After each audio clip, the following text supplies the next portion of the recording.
দিলে, আমার আল্লাহরে গালি দিলে, আমার ইসলামকে গালি দিলে আমাদের কলিজায় আগুন ধরে কি ধরে না?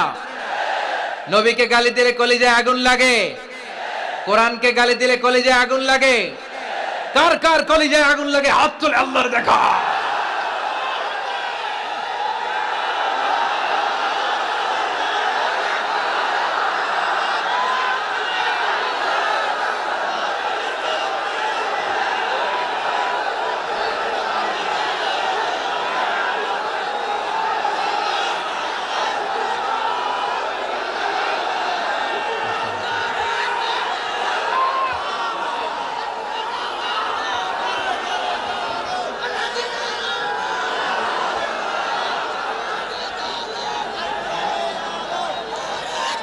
আমাদের এই উচ্ছ্বাস আল্লাহ রাসূলের ভালোবাসা, কোরআনের ভালোবাসা, ইসলামের ভালোবাসা, আল্লাহর জন্য ভালোবাসার এই উচ্ছ্বাস